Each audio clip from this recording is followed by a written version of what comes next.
Hi, friends. Great to see you again. Let's listen to a conversation that illustrates the concept of family structure, its evolution, and its role.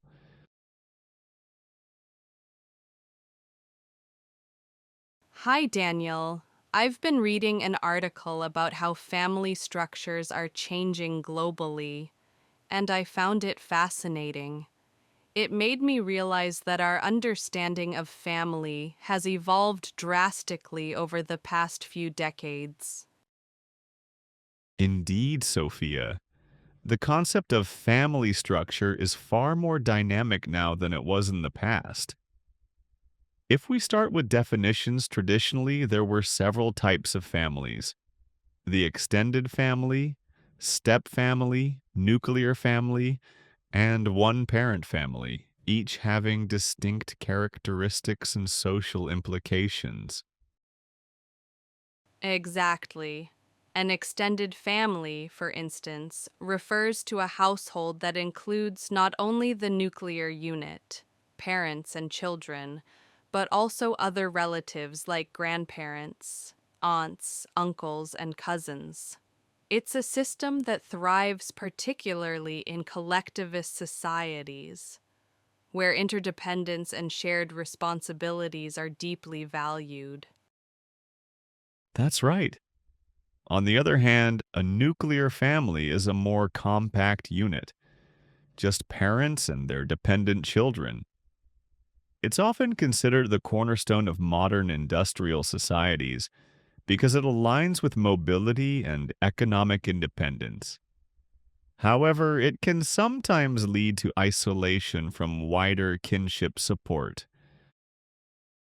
True. And then we have the step family, which emerges when one or both partners bring children from previous relationships into a new marriage or partnership. This kind of family has become increasingly common due to the rising rates of divorce and remarriage. It presents both opportunities and challenges, especially regarding adjustment and emotional bonding. And let's not forget the one parent family, often led by a single mother or father.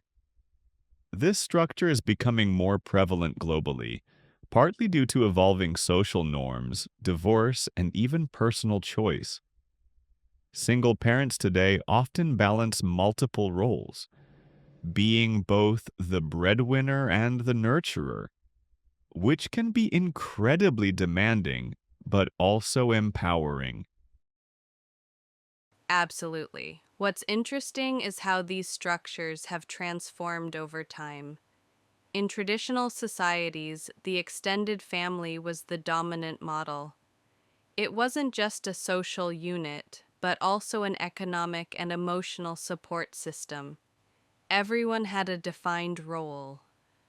The elders provided wisdom, the adults managed resources, and the younger generation contributed labor.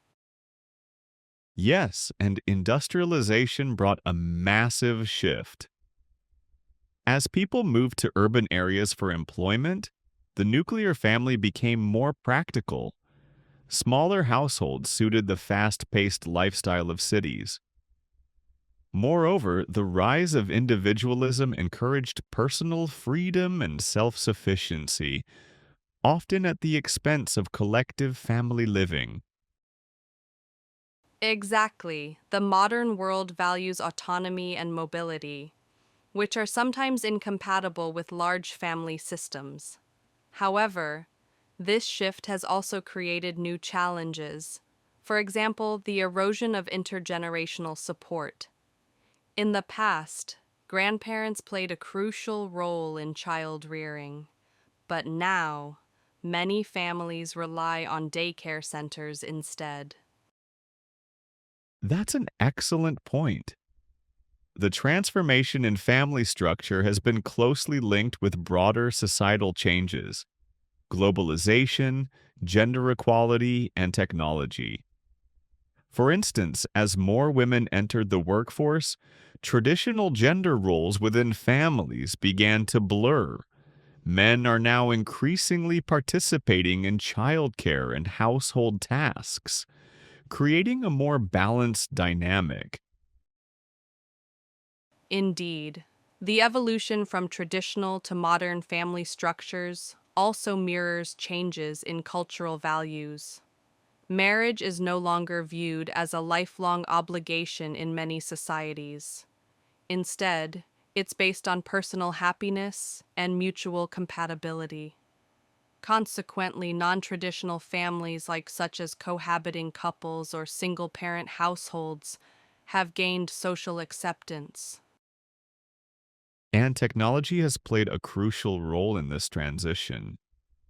The digital era has not only influenced communication within families, but also how families are formed.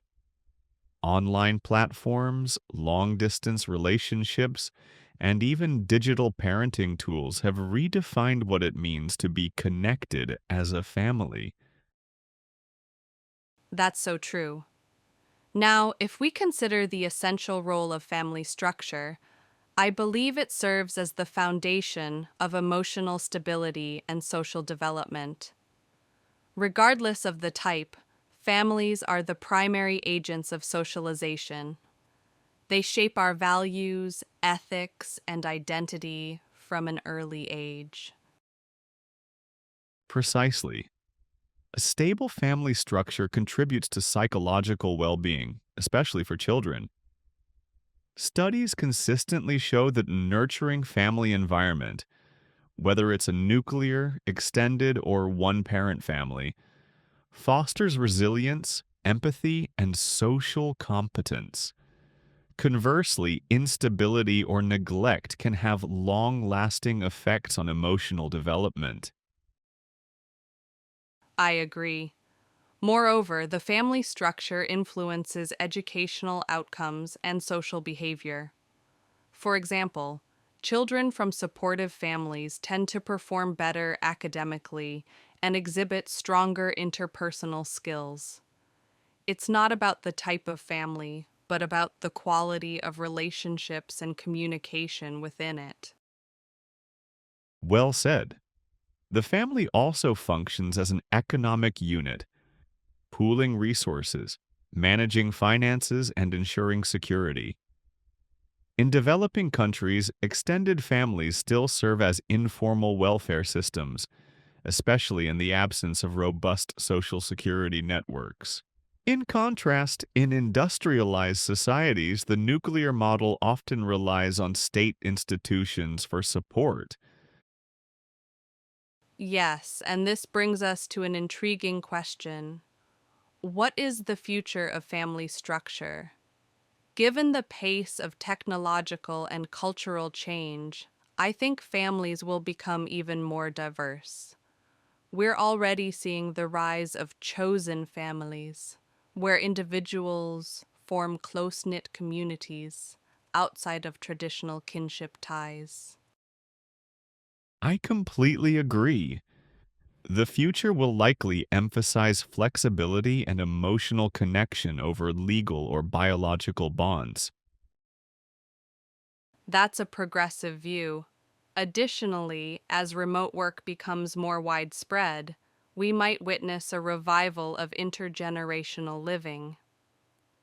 Some young professionals are moving back with their parents, not out of dependence, but to create a sustainable lifestyle that blends economic practicality with emotional closeness. Yes, that's an interesting reversal of the earlier trend.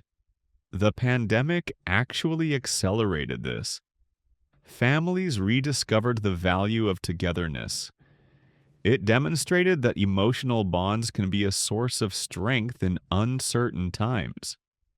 Perhaps the family of the future will integrate the best of both worlds, the intimacy of the nuclear family and the solidarity of the extended one. That's beautifully put, Daniel. I think the ultimate goal of any family structure is to foster belonging and security. The forms may change, but the essence remains the same: love, support, and continuity. As societies evolve, our definition of family must expand to accommodate diversity without losing these core human values. Absolutely.